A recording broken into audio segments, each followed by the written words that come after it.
కిరణ్ రాయల్కి ఉన్న గొడవ ఏంటి, కారణం ఏంటి, వివరాలు చెప్పండి. ఒక వీడియో పంపించడం జరిగింది. దాని కింద కిరణ్ ఒక వీడియో పెట్టాడు.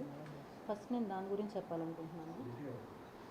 ఒక 1 year బ్యాక్స్, ఇది 2023లో జరిగింది. నేను హాస్పిటల్లో ఈరోజు ఎలా ఉన్నానో అలానే ఉన్నాగా అతని మీద ఎక్కడ ఇష్యూ అవుతుందో అని చెప్పి అప్పటికి వచ్చి మా చిన్నబ్బాయిని బెదిరించి కాళ్ళు పట్టుకొని, నా పొలిటికల్ లైఫ్ ఇది స్పాయిల్ అవుతుంది, నాకు ఇన్ని సంవత్సరాలు నా గోల్ స్పాయిల్ అవుతుంది, ఇప్పుడు మీరు ఇలా చేశారంటే అని చెప్పి ఒప్పించి నాకు అప్పుడు ఇమీడియట్గా 5 lakhs ఇస్తానని చెప్పి మొత్తం 30 lakhsకి ఇస్తానని చెప్పి ఒప్పందం చేశారు సార్. దానికి నేను 1% కూడా ఒప్పుకోలేదు. ఎందుకంటే నేను ఇచ్చిన డబ్బులు 1,20,00,000. అది కాకుండా నా నగలు 25 సవర్లు సార్ మొత్తం. దీనికి నేను ఒప్పుకోలేదు. ఆ రోజు కూడా నా పిల్లలు వద్దమ్మా, ఇప్పటికి పోయిన పరువు చాలు, వద్దు ఇక్కడికి ఆపేసే అన్నారు. కానీ ఆ తర్వాత కూడా అతను మమ్మల్ని బెదిరించడం కానివ్వండి, ఇవి ఏవీ తగ్గించలేదు. ఈవెన్ నా బిడ్డకి బాగాలేకుండా హాస్పిటల్లో ఉండి సర్జరీ అని కాల్ చేసినప్పుడు కూడా అతను ఎన్ని మాటలు అన్నాడంటే, ఆ వెంకటేశ్వర స్వామి ఉన్నాడు, నువ్వు చేసిన దానికి నీకు తగిన శిక్ష వేశాడు, ఇంతకింతకి నీ బిడ్డలు నువ్వు నాశనం అయిపోతావు అన్నాడు. ప్రతి ఒక్కటి ఇలానే అతను మాట్లాడడం, అతని వ్యవహారం. నాకు అతను ఎలా తెలుసు అంటే, మా అమ్మ వాళ్ళ ఇల్లు ఆంధ్ర కాలనీలో ఉండింది సార్. దాని పక్కన అతను వచ్చి జాయిన్ అయ్యాడు ఇల్లు కట్టుకొని. నాకు అప్పటి నుంచి తెలుసు అతను. 2013 నుంచి తెలుసు. 2013 to 2016 మార్చ్ వరకు అతనికి నేను ఇచ్చిన డబ్బులు 25 లక్షలు. ఈ 25 లక్షలు నేను ఇచ్చాను అని చెప్పి మా ఆయనకి తెలుసు, మా అత్తమామలకు తెలుసు, అందరికీ తెలిసి గొడవలు అయ్యాయి, చాలా ఇష్యూస్ అయ్యాయి. అయినా అతను ఇస్తానని చెప్పి ఇవ్వకుండా చేసేసాడు. ఆ తర్వాత మా ఆయన ఎప్పుడైతే చనిపోయారో ఆ తర్వాత నేను పిల్లలు తిరుపతికి షిఫ్ట్ అవ్వాల్సి వచ్చింది. ఆ తర్వాత అతను మళ్ళీ కాంటాక్ట్లోకి వచ్చి ఈ అవసరం ఉంది, ఆ అవసరం ఉంది అని చెప్పి అతను అన్నాడు, ఆమెకు అంత డబ్బులు ఎక్కడి నుంచి వచ్చాయి అని. దానికి ప్రతి ఒక్కదానికి నా దగ్గర ప్రూఫ్ ఉంది సార్. ఎందుకంటే 1 ఎకరా భూమిని నేను వెంచర్ వేపించి సేల్ చేయించాను. ఇందులో పిల్లలు నన్ను ఎన్నోసార్లు అబ్జెక్ట్ చేసినా కూడా ఎందుకమ్మా అమ్ముతున్నావు అంటే, ప్రతిదానికి నేను వాళ్ళకి ఏదో కారణాలు చెప్పుకుంటూ అన్నీ అతనికి ఇచ్చాను. అతను మీరు అన్నట్టు ఇంతకుముందు నా వీడియో ఒకటి అతను రివీల్ చేశాడు. అది నాకు నేనే ఇచ్చిన వీడియో కాదు సార్. దాన్ని కూడా బెదిరించి ఇప్పించిన వీడియో అది. దానికి సాక్ష్యాలు కూడా నా దగ్గర ఉన్నాయి. అతను ఏ విధంగా అయితే నన్ను బెదిరించాడు, థ్రెటన్ చేశాడు అనేది ప్రతి ఒక్క సాక్ష్యం నా దగ్గర ఉంది. మీకు ఇప్పుడు జనసేన సార్, నేను ఒకటి చెప్పాలనుకుంటున్నాను. రాజకీయ పార్టీలు దేనికి నాకు ఎటువంటి సంబంధం లేదు, నాకు అందరూ ఒకటే. కానీ అతని అండ నేను జనసేన లీడర్ని, నేను ఏం చేసినా చెల్లుతుంది అనే ఒక అహంకారం అతనిలో ఉంది. నేను ఈ విషయం మీ అందరూ కలిసి నాకు పర్మిషన్ ఇప్పించి పవన్ కళ్యాణ్ గారికి పంపించగలిగితే నా దగ్గర ఉండే సాక్ష్యాలన్నీ కూడా నేను ఆయనకి చూపించి నాకు న్యాయం జరిగేలాగా నేను పోరాడతాను. ఈరోజు జరిగిన విషయం, నేను హాస్పిటల్ నుంచి ఇంటికి వచ్చిన వెంటనే మీడియాకి అది వైరల్ అయిన తర్వాత ఫోన్ చేసి మా చిన్నబ్బాయికి ఎలా బెదిరిస్తున్నాడంటే, రా నిన్ను చంపేస్తాను నేను, ఎక్కడున్నా మీరు అని చెప్పి బెదిరిస్తున్నాడు. అసలు ఈ సొసైటీ అంతా కూడా సార్ నాకు ఎలా అనిపిస్తుందంటే, నేను మోసపోయాను సార్. నేను మోసపోయాను ఒకరిని నమ్మి. అలాంటి సిచ్యువేషన్ నుండి నా లైఫ్ నేను బతుక్కుంటున్నా కూడా అతను ఏదో ఒక విషయంలో నన్ను ఇబ్బంది పెడుతూనే ఉన్నాడు సార్. ఇంకా ఒక చిన్న ఎగ్జాంపుల్, ఉదాహరణ, అతని మాటలు వినిపించాలంటే నేను తప్పకుండా వినిపిస్తాను సార్. అతని మాటలు ఇది వినడానికి నా పిల్లలకి నేను ఇంతవరకు దీన్ని వినిపించలేదు సార్. ఎందుకంటే ఒక తల్లిని ఇంకొక అతను మాట్లాడితే ఏ పిల్లలు ఇచ్చింది, ఇప్పుడు ఇచ్చింది 1,20,00,000 అబద్ధం. ఏమైనా ఎవిడెన్స్లో మీ దగ్గర 1,20,00,000 నాకు ఇచ్చిన టైం ఆధారాలు లేవు. మా ఇంటి పక్కన ఉండింది.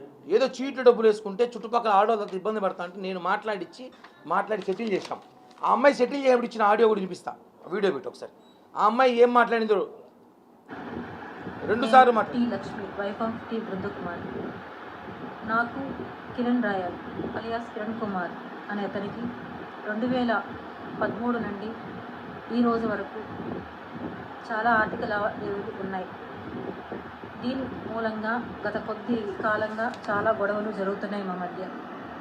ఈరోజు అనగా 18/11/2023 పెద్దల సమక్షంలో ఒక ఒప్పందానికి వచ్చాం. ఈ రోజు నుంచి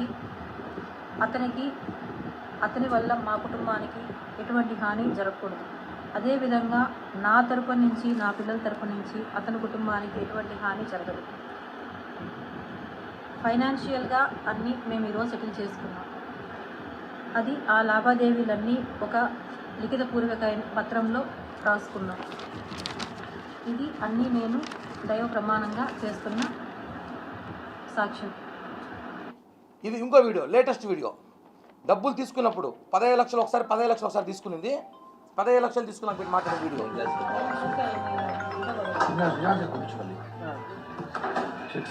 డబ్బు తీసుకునే వీడియో.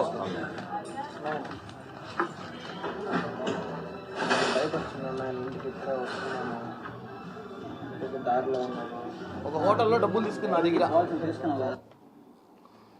ప్లీజ్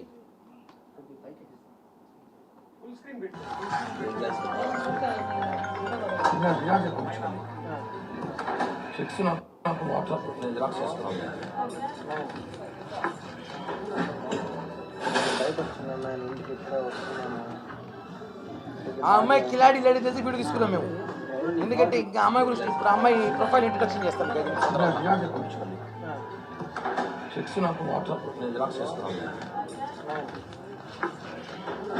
పక్కన వాళ్ళు కొడుకున్నాడు. వాళ్ళ కొడుకు ఏమో డబ్బులు తీసుకోరు మా దగ్గర ఒక హోటల్లో సెటిల్ చేసుకున్న వీడియో ఇచ్చారు. ఆ సెటిల్ చేసుకొచ్చిన వీడియో కూడా చూపిస్తాను. అది చూపించు ఇంకో వీడియో. చీటీ అమౌంట్లు అవన్నీ చిట్స్ అమౌంట్ ఏదో 50 లక్షలు ఎంత తీసుకుంటే అది మాట్లాడి తీసుకుని ఆ అమ్మాయి అప్పులు అయిపోతే మనం ఏం చేస్తాం? ఊర్లో ఆ అమ్మాయికి తాగుడు అలవాటు ఉంది, మద్యం అలవాటు ఉంది, రకరకాల అలవాట్లు ఉన్నాయి. ఆ అమ్మాయి మీద మీకు చూపిస్తాను, ఎఫ్ఐఆర్లో చూపిస్తాను. ఇది వేరే వీడియో, లేటెస్ట్. డబ్బులు తీసుకున్నాక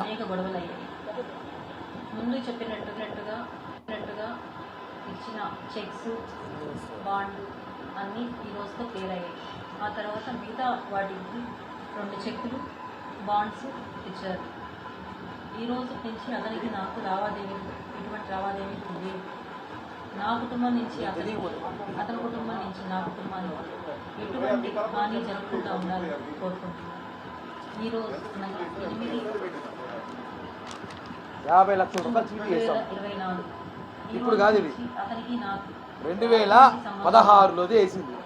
ఎటువంటి లావాదేవీలు లేవు. అన్నిట్లకి పెద్దల సమక్షంలో బాండ్స్, చెక్లు ఇచ్చాడు. గోల్డ్కి రావాల్సిన డబ్బులు, తేజు అనే అమ్మాయి మనీకి అన్నిట్లకి అతను హామీ ఉంటానని చెప్పి షూరిటీ ఇచ్చాడు. ఇప్పుడు తాజాగా వాళ్ళ కొడుకు ఇంతాక మాట్లాడాను నాతో 10 నిమిషాల ముందు. అది కోసం వినండి, విన్నాక నేను మాట్లాడతాను.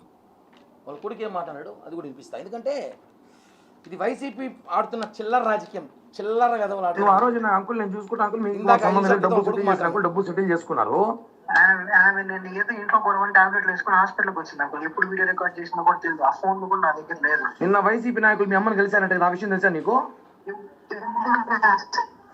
నిన్న వైసీపీ నాయకులు మీ అమ్మని కలిసి 25 లక్షల డబ్బులు డీల్ మాట్లాడారంటే తెలుసా నీకు? అంకుల్ ఇంట్లో నుంచి బయటకు పోలా మా అమ్మ 25 లక్షలు అంటారు. సరే ఇప్పుడు మళ్ళీ ఎందుకు టాబ్లెట్ వేసుకుని మీకు గొడవ, ఫ్యామిలీ మెంబర్స్ గొడవ వచ్చింది. కిరణ్ రాయల మీద చెప్పాల్సిన అవసరం ఏముంది ఆయనకి? మీరు ఇంటికి రండి అంకుల్, ఇంటికి వచ్చి అడగండి. మీరు ఏం చేస్తారు చేసుకోండి, మీ ఇష్టం. మేలుపోతున్నా ఇల్లు మీరు ఏం చేసుకుంటారు చేసుకోండి. కాదు రే చరీష్, నేను అడుగు, మీ అమ్మ ఇలా చేసి కరెక్టా కాదు? నువ్వు చెప్పు, మనస్ఫూర్తి చెప్పు, కరెక్టా కాదా? కాదు అంకుల్, నిజంగా చెప్తున్నా, కాదు, అసలు కాదు. ఏరా డబ్బులు వచ్చి తీసుకున్నారు, మంచిగా చెక్కులు ఇచ్చిన, బాండ్ ఇచ్చిన, అన్ని సెటిల్ చేసిన, పోనీ మీ డబ్బులు మీకు ఇస్తే మోసం చేశారని చెప్పి స్టేట్మెంట్ ఇస్తే, మీకోసం పోలీసులు తిరుగుతా అంటే పోలీసులు పోకూడదని చెప్పి నేను ఆపితే నా మీద ఇమారు చేస్తారా మీరా?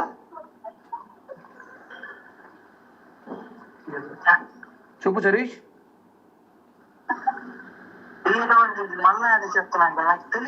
ఇప్పుడు ఎందుకు నిద్ర మాతలు వేసుకుంది మీ అమ్మ? ఎందుకు మీ ఇంట్లో కాదు, మీ ఎందుకు నిద్ర మాతలు వేసుకుంది మీ అమ్మని గొడవ అనేసి? మీ అమ్మకి మీకు గొడవ?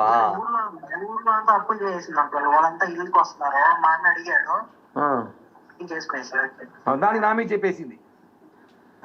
అది వాళ్ళ కొడుకు ఆయన కరెక్ట్ కాదు కొడుకు, ఆయన కదండి. సుకుమారుడు, వాడు డబ్బులు తీసుకున్నాడు సుకుమారుడు. ఆ సుకుమారుడు ఇందాక కాల్ చేశాడు, ఏరా డబ్బులు తీసుకోకుండా డ్రామాలు ఆడతారు మీరంటే చెప్పాడు. ఆయన మీద చాంద్వాజీ పోలీస్ స్టేషన్ జైపూర్ ఒక ఫ్రాడ్ కేసు ఉంది. దానికి సంబంధించిన ఎఫ్ఐఆర్ కాపీలు మీకు అంతా ఇస్తాను, తీసుకో మీడియాకి. విశాఖపట్నం సిఐడి ఆఫీసులో కేసు ఉంది. బెంగళూరు సైబర్ క్రైమ్ కేసు ఉంది.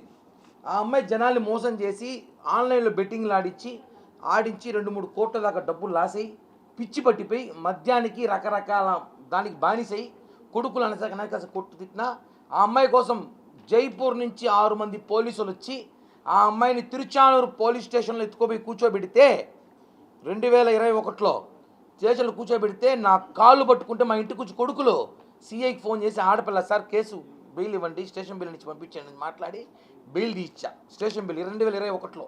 మళ్ళీ జైపూర్లో మళ్ళీ కేసు నమోదైతే ఆ కేసు సంబంధించి పరారీలో ఉంది అమ్మాయి. పరారీలో ఉంటే ఆ పోలీసు వాళ్ళు ఇప్పుడు తిరుగుతారు అమ్మాయి కోసం. నిన్నటి దినం చిగురువాడకి ఆ అమ్మాయి కోసం పోయినారు పోలీసులు. ఆ అమ్మాయి ఏం చేయాలో తెలియని పరిస్థితిలో ఉంటే దీన్ని already mister virus Reddy, Abhinay Reddy and co and batch సిగ్గులేనోళ్ళు ఆడవాళ్ళు పెట్టి రాజకీయం చేస్తారు. ఛాలెంజో దమ్ముంటే ఎదురుగా రా, లేదా ప్రెస్ మీట్లో రా, లంగా పనులు మాత్రం చేయొద్దండి. లంగా గల్లరా 62 ఓళ్ళతో ఓడిపోయారు తిరుపతిలో. సిగ్గులా లంగా పనులు చేస్తారా? ఎవరో పాపం ఎవరో బాకీ ఆడదాన్ని పట్టుకొని ప్లేయర్ తీసుకొచ్చి ఒక క్రిమినల్ లేడీని పిలుచుకొచ్చి ఆడతారు గేమ్. మేము మాదిరి ఎవిడెన్స్ లేవా? ఇప్పుడు పోలీసులు అమ్మాయి అరెస్ట్ చేయబోతున్నారు. 2 రోజులు మీరే చూస్తారు. 2-3 రోజుల్లో ఆ అమ్మాయిని పోలీసులు అరెస్ట్ చేయబోతున్నారు. అమ్మాయి కోసం పోలీసులు ఆల్రెడీ వెయిట్ చేస్తున్నారు కాబట్టి ఆ అమ్మాయి నిద్ర మాత్రం వేసుకుని డ్రామా ఆడింది. 2 రోజుల మీడియా పిలిపిస్తా ఆ అమ్మాయిని అరెస్ట్ చేస్తారు జైపూర్ పోలీసులు. మీరే చూడండి ఆ అమ్మాయి గురించి ఎన్ని కేసులు ఉన్నాయో. ఆ అమ్మాయి మీద వైజాగ్, బెంగళూరు, జైపూర్లో అమ్మాయి మీద అనేక కేసులు ఉన్నాయి. బెట్టింగ్ కేసులు, చిల్లర కేసులు, మాఫియాలు, బ్లాక్మెయిల్ అన్నీ చేసి చాలా కిలాడీ లేడీ అమ్మాయి. అలాంటి అమ్మాయిని తెలిసే మీకు ఇల్లు ఖాళీ చేయించేశారు. అమ్మాయిని పక్కింట్లో ఉంటే ఇల్లు ఖాళీ చేయించారు ఇలాంటి అమ్మాయి అనేసి. పోనీ హస్బెండ్ చనిపోయాడని చెప్పి బాధల్లో ఉంటే రాజకీయ సహాయం చేసిన వాళ్ళు మేము. ఇలాంటి దాన్ని పెట్టుకొని రాజకీయాలు చేస్తారు. చిట్టిరెడ్డి కో. జగన్మోహన్ రెడ్డి మళ్ళీ అంట, జగన్మోహన్ రెడ్డి పేరు చిట్టిరెడ్డే, పొట్టిరెడ్డి కూడా పొట్టిరెడ్డి చిట్టిరెడ్డి అంట. ఏమి పీకుతారో పీక్కోండి, ఇంకా ఏం చేస్తారు చేయండి.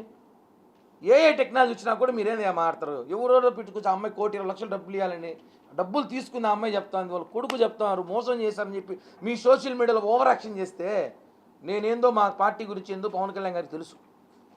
మీరు రాజకీయంగా నన్ను తొక్కాలని ఎన్నో ప్రయత్నం ఎలక్షన్ ముందు నుంచి చేస్తున్నారు. మీ వల్ల కాల. వీళ్ళ దగ్గర ఒక బ్యాచ్ ఉంది, అభినయ్ రెడ్డి ఒక బ్యాచ్, చిత్తుకాయలు ఏరుకునే గంజా బ్యాచ్ ఒకటి ఉంది. చిల్లర నా కొడుకున్నారు ఒక 5-6 మంది చెత్తనాయలు తిరుపతిలో. వాళ్ళ పిల్లల వాళ్ళు మాట్లాడరు. అలాంటి వాళ్ళు పెట్టుకున్నాడు. కాబట్టే నువ్వు అభివృద్ధి చేసినా చెప్తే 63,000 సిగ్గులేదు 63,000 ఓడిపోతావు తిరుపతిలో. నువ్వు ఎందుకు ఓడిపోయినావో? ఇట్లాంటి లంగా పనులు చేసే. ఇప్పుడు చెప్తలే కదా నీ కథ అంతా బయట తీస్తాం. వచ్చి డైరెక్ట్ ఫైట్ రా. ఇంకా ఇట్లా చిల్లర పనులు చేస్తారా? రాజకీయాల దమ్ముంటే రా. భూమన కరుణాకర్ రెడ్డి కుమారుడు భూమన అభినయ్ రెడ్డి ధైర్యం ఉంటే రా, పైకి రా. లేదా ప్రెస్ మీట్లో నీ చెంచాగాలు పంపించు. నీ దగ్గర కుక్కలాడే కదా, కుక్కలు పంపించు. ఆడవాళ్ళకి డబ్బులు ఇచ్చి మీ ఇంటికి పిలిపించుకుని వీడియో రికార్డులు చేసుకొని 2016ది 2025కి పెడితే జనాలు గొర్రెలరా? దీనికి మళ్ళీ ఆయనకి వైసీపీ వాళ్ళు కనెక్ట్ అని ఫేస్బుక్లో వాళ్ళు ట్విట్టర్లో వైసీపీ వాళ్ళు మీరేం చేస్తామని కిరణ్ అనేసి నా ఇంట్రుక కూడా పేకలేరు. నా ఇంట్రుక కూడా పేకలేరు మీరు ఎవరు. ఎందుకంటే నేను పర్ఫెక్ట్గా ఉన్నా. ఇక్కడ కూడా ఆర్థిక లావాదేవీలు రాజకీయాన్ని కట్టడం కరెక్ట్ కాదు. దానికి సంబంధించి ఎవిడెన్స్ మీకు ఇచ్చాను. రేపు పొద్దున ఎస్పీని కలిసి ఆ అమ్మాయి మీద కేసు కట్టబోతున్నాం. ఎందుకంటే ఆ అమ్మాయిని 2 రోజులు అరెస్ట్ చేయబోతున్నారు. నేను కాదు, మీకు అందరూ చెప్తున్న మీడియా వాళ్ళు సాక్ష్యం. ఆ అమ్మాయిని జైపూర్ పోలీసులు అరెస్ట్ చేయబోతున్నారు. పోలీసు వాళ్ళు తిరుపతిలో ఉన్నారు. ఆ అమ్మాయి కొంచెం తిరుగుతున్న సంగతి అమ్మాయికి తెలుసు. ఆ అమ్మాయి ఊర్లో అప్పులు చేసేసి నిద్ర మాత్రలు వేసుకుని డ్రామా ఆడి దానికి కిరణ్ రాయ్ అని పేరు పెట్టింది. వాళ్ళ కొడుకే సాక్ష్యం. వాళ్ళ కొడుకు ఏమంటారు కడుక్కొని చెప్తే వెళ్ళి వీడియో మాట్లాడుకోవచ్చు మీడియా వాళ్ళు కూడా ఓపెన్. ఇవన్నీ చిల్లర రాజకీయాలు కరెక్ట్గా తిరుపతిలో. దీనికంతా భయపడే ప్రసక్తే లేదు. ఒకవేళ అభినయ్ రెడ్డికి అంత ప్రేమ ఉంటే ఆ 1,20 లక్షలు ఇవ్వాలని ఇచ్చేమని చెప్పండి. పోనీ వాళ్ళ కష్టాలు ఏమిటి తిరుగుతాయేమో. ఏమైనా కష్టాలు తీర్చుకోవచ్చు. బాగా పబ్లిసిటీ చేసుకున్నారు, తీసుకొని. దీనికంతా ఒకటే మీడియా మిత్రులు తెలియజేసేది, జనసేన పార్టీ నాయకుల్ని ఒక కులాన్ని తిరుపతిలో కాపులు బలిజీలు ఎదగకూడదబ్బా. వీళ్ళు ఒప్పుకోరు. ఎంత మీరే ఉండాలా, మీ అబ్బా కొడుకులు